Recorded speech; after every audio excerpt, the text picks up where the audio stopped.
빛의 자녀교회의 김형민 목사님이 전해주시는 위로와 소망의 복음 들어보세요.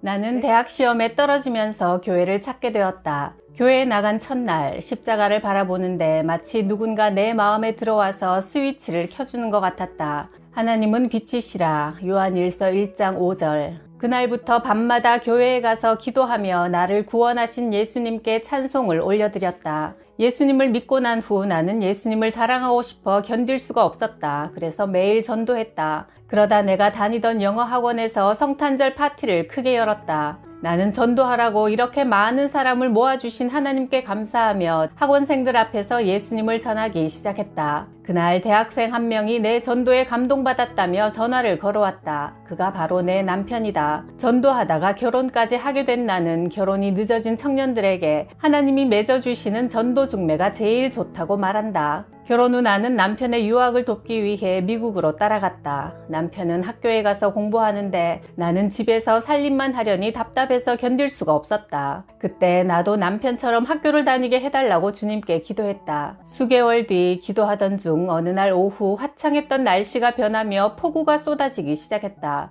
마침 그 시간에 조깅을 하던 어떤 백인 신사가 우리 집에 비를 피하여 들어오게 되었다. 내가 그에게 의자를 권하자 그는 눈물이 가득했던 내 눈을 깊이 쳐다보며 물었다. Why are you crying? 왜 울고 있어요? 나는 영어가 부족해 갑작스런 질문에 이렇게 대답하고 말았다. School, school, school. 학교, 학교, 학교. 의사 전달은 충분했다. 그는 웃는 얼굴로 See you tomorrow morning. 내일 다시 만납시다 하고 말하고는 집을 나섰다. 다음날 그는 다시 나를 찾아와 내게 크고 흰 봉투를 내밀었다. 그것은 졸업할 때까지 대학을 다닐 수 있는 장학증서였고 그분은 사우스웨스트 침례대학교의 닥터 체니 총장님이었다. 나는 입학 조건인 토플도 보지 않았고 학생 비자도 없이 장학금을 먼저 받게 되었다. 하나님이 하시면 다 되는구나 하고 깨달았다. 그 대학은 부시 전 미국 대통령이 백악관에서 전용기를 타고 날아와 명예학 박사를 받았던 좋은 학교였다.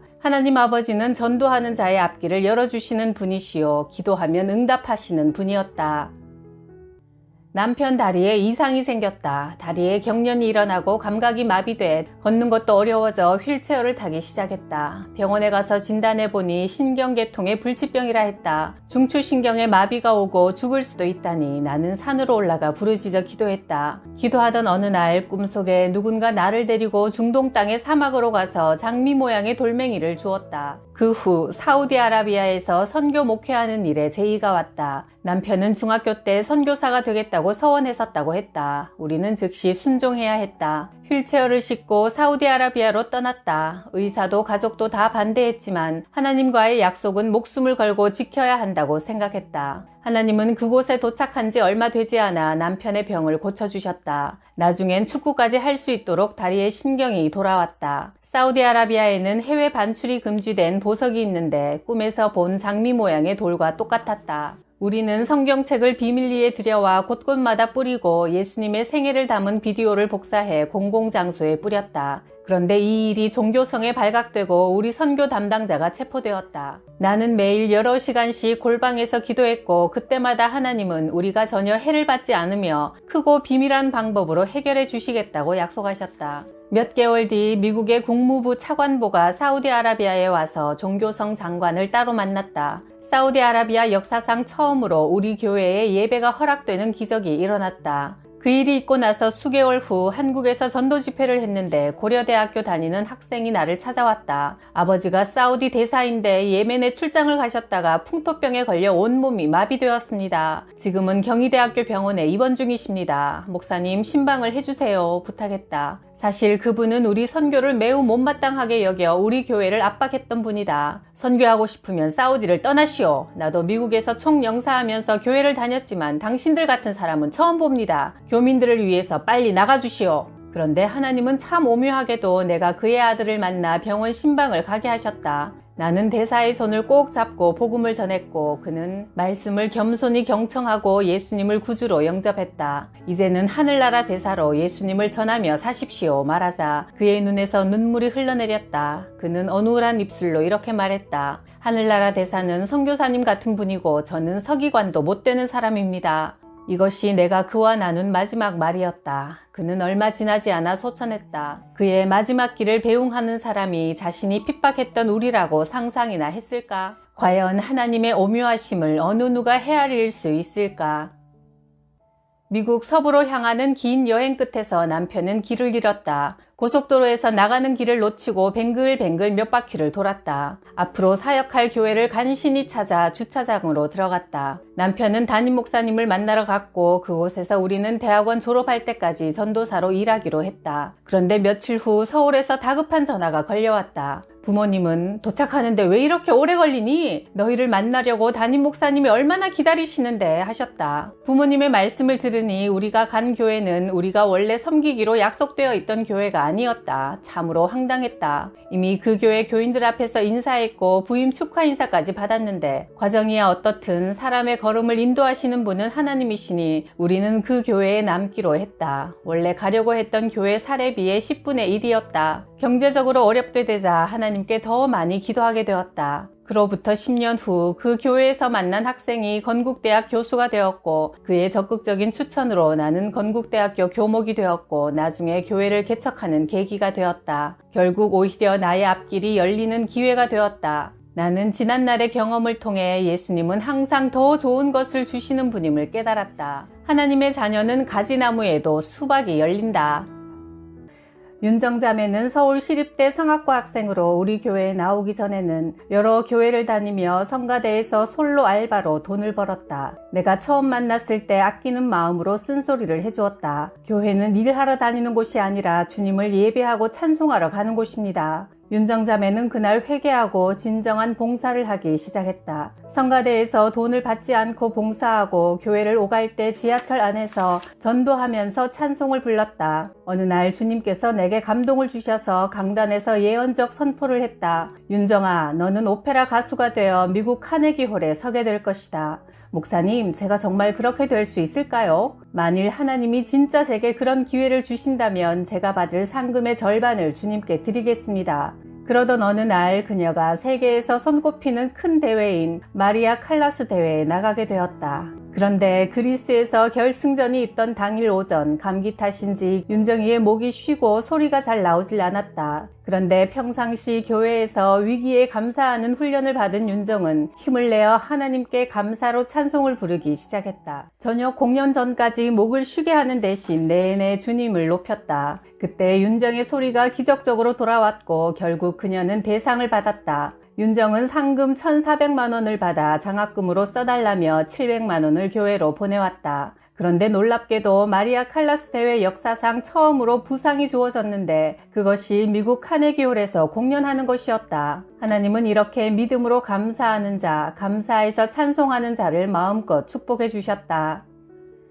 남아프리카에서 선교사 대회를 마치고 귀국하는 길이었다. 비행기가 뜰 때 잠이 들었는데 갑자기 내 옆에 앉아있던 중국 남자가 비명을 지르기 시작했다. 그는 고통스러운 얼굴로 팔과 다리를 공중에 휘두르고 있었다. 승무원은 내가 원하면 자리를 바꿔주겠다고 했지만 이렇게 좋은 전도 기회를 놓칠 수 없었다. 내가 명함을 건네자 그는 세계 84개국의 지사가 있는 중국의 국영 기업체 사장이라고 자신을 소개했다. 제가 출장을 가면 고급 호텔에 고급 승용차, 고급 만찬이 저를 기다립니다. 늘 사치스러운 유흥으로 접대를 받지만 이상하게 해외에 나갈 때마다 악몽을 꿉니다. 특히 가위 눌림이 심해서 오늘 같은 일이 자주 벌어지곤 합니다. 사람들은 제가 성공했다고 부러워합니다. 하지만 제 마음엔 하나도 기쁨이 없고 삶에 뭔가 중요한 것이 빠져있다는 생각이 자꾸 듭니다. 언제나 허무함이 저를 괴롭힙니다. 인생에서 길을 잃었다는 생각이 드는데 잘 모르겠습니다. 제가 왜 이러는지. 나는 그의 이야기를 들으며 하나님께서 우연히 이 사람을 내 옆에 앉히신 게 아니구나 생각했다.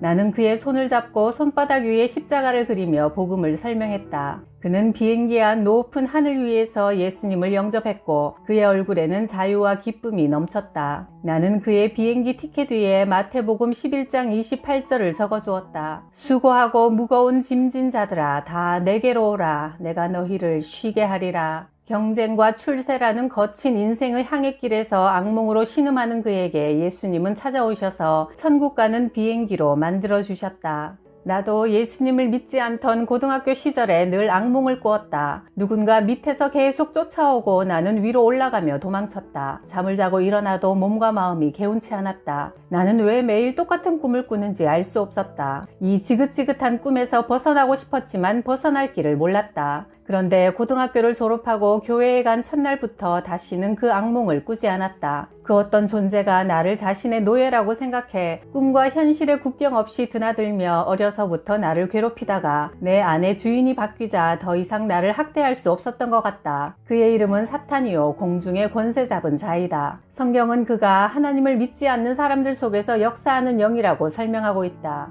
몇 해 전 어느 여고생을 만났는데 자기 손목을 내게 보여주었다. 이 학생은 자다가 일어나 손목을 그어라는 소리를 듣고 무의식적으로 서랍을 열고 연필 깎는 칼로 자기 손목을 그었다. 잠에서 깨어보니 손목에서 피가 흐르고 있었다. 그 학생이 예수님의 이름으로 기도할 때 악한 자가 그 속에서 쫓겨나갔다. 이화여대 교수와 그의 딸을 만난 적이 있다. 딸은 초등학교 때부터 대학생이 되도록 밤에 잠을 잘 자지 못했다. 밤마다 친할머니 모습으로 둔갑한 귀신이 아이가 불을 끄고 잠이 들려 하면 항상 몸을 타고 앉아 목을 조르는 것이다. 나는 교수님에게 한 가지 요청을 했다. 대학 축제 때 학생들이 돼지머리에 절을 하고 고사를 지내는 것을 막아달라고 했다. 교수님은 용기 있게 그것을 막아냈고 그의 딸은 예수님이 직접 고쳐주셨다. 지금 그 딸은 국제 변호사로 활동하고 있다. 지금까지 예를 든 이 모든 것들이 공중의 권세 잡은 자의 소행이다. 이 세상은 하나님의 허락하심 아래 주님이 다시 재림하실 때까지 사탄의 영향력 안에 있다. 그러나 하나님의 자녀는 세상을 이기신 예수 이름의 권세를 사용할 수 있음을 기뻐해야 한다. 우리를 구원하시는 예수님께 속해 있지 않으면 공중 권세 잡은 자의 지배 안으로 넘어가게 된다. 하나님의 아들이 너희를 자유롭게 하면 너희가 참으로 자유롭게 될 것이다. 요한복음 8장 36절.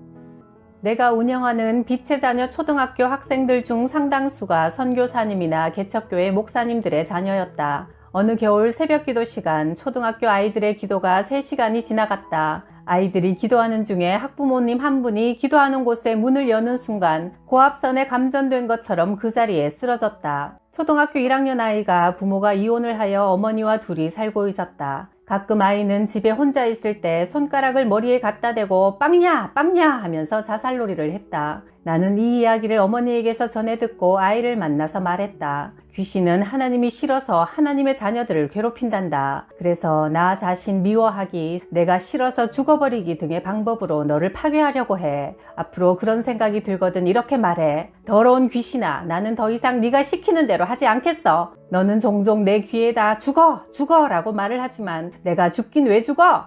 나는 오래오래 살아서 나를 구원하신 예수님을 찬송하고 전할 거야. 예수님의 이름으로 명령한다. 더러운 귀신은 내게서 떠나가라. 그 말을 들은 아이의 얼굴이 상기되어 뺨이 붉어지고 눈에 눈물이 가득히 고였다. 아이의 가슴에 있던 부모에 대한 분노와 자신에 대한 미움이 씻겨나갔다. 이 아이는 부모가 헤어진 것이 늘 자기 때문이라 생각하고 스스로 정죄했다. 그날 이후로 아이는 더 이상 자살놀이를 하지 않았다. 그리고 아이답게 밝은 미소를 되찾았다.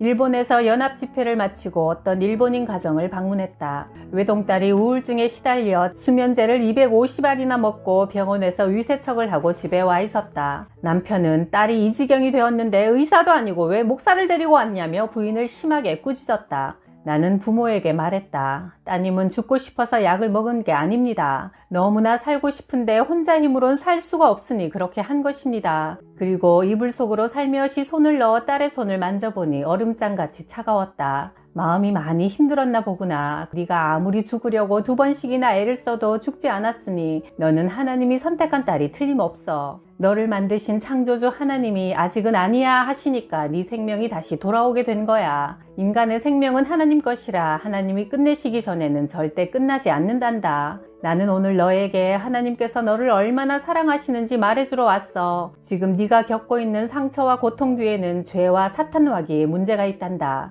예수님께서 너를 대신해 십자가에서 돌아가셔서 모든 저주를 다 받으셨어. 지금 네가 죄를 고백하고 예수님을 주인으로 받아들이면 구원받고 마음의 고통에서 자유로워진단다. 십자가 복음을 듣고 딸은 이불에서 나왔고 바른 자세로 무릎을 꿇었다. 그리고 동이 트는 그 새벽 예수님을 구주로 영접했다. 이 가정이 예수님을 믿을 때 주님께서 오늘보다 좋은 내일을 주실 줄 믿습니다. 하나님을 몰라서 주신 귀한 생명을 버리고 죽으려 했습니다. 딸의 죄를 용서해 주세요. 그리고 예수님이 십자가에서 흘리신 보혈로 과거의 모든 나쁜 기억과 상처를 덮어주세요. 오늘부터 하나님이 부르시는 그날까지 예수님을 주님으로 모시고 하나님의 뜻대로 살겠습니다. 같은 시간에 아버지도 눈물을 흘리며 예수님을 영접했다. 엄마, 아빠, 딸 세 사람은 함께 끌어안고 서로 쓰다듬었다. 다음날 그는 조상 대대로 내려오는 불단을 불로 태우고 그중 일부로 나무 십자가를 만들어 내게 선물로 보내왔다. 그에게 인생의 위기가 하나님을 만나 구원을 얻는 기회가 되었다. 영접하는 자, 곧 예수의 이름을 믿는 자들에게는 하나님의 자녀가 되는 권세를 주셨다. 요한복음 1장 9절 12절 말씀.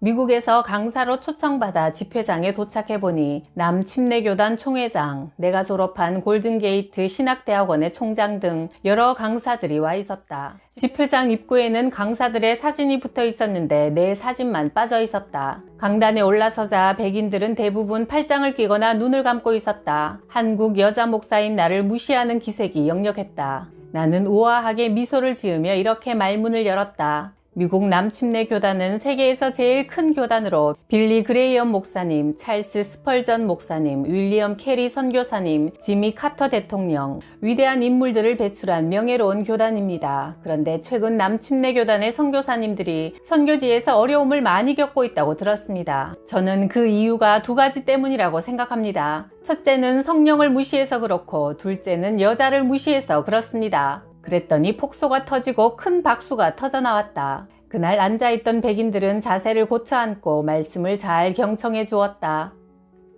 미국에서 대학원에 다니던 시절 쿠키점에서 일했다. 그런데 첫날 눈에 거슬리는 그림 하나를 보았는데 예수님이 한 손엔 쿠키, 또 한 손엔 콜라를 들고 계신 성만찬 그림이었다. 마음이 불편해서 나는 친정어머니가 시집갈 때 주셨던 우아한 공작 그림을 대신 벽에 걸어놓았다. 예수님을 모욕하는 그런 그림 옆에서 하루도 일하고 싶지 않았다. 다음날 아침 쿠키점 주인은 허락도 없이 이게 무슨 짓이냐며 화를 냈다. 그때 갑자기 주님께서 감동을 주셨다. 너는 이 부인을 친절하게 대해라. 이 여인은 힘들게 살아가고 있으니 사랑해 주어라. 어느 날 기도할 때 하나님이 지혜를 주셨다. 이 가게는 원래 저녁 8시면 문을 닫는데 10시까지 장사를 해야겠다고 결심했다. 부자들이 사는 백인 동네라 저녁에 산책하는 사람들이 많아서 밤에도 장사가 잘 되었다. 매상이 늘어나자 주인은 하나님 믿는 사람이 들어와 복을 받는 것 같다며 행복해했다. 나는 그녀에게 말했다. 하나님이 사장님을 사랑하고 계신다는 것을 알려드리라고 하셨어요. 요즘 사업도 어렵고 남편과 문제도 있어 많이 어려우신 거 잘 아신대요. 그러자 그녀가 갑자기 이렇게 말했다. 형민 씨, 이번 주부터 나도 꼭 교회 갈 거예요. 당신을 보니 예수님이라는 분에게 호기심이 생겼어요.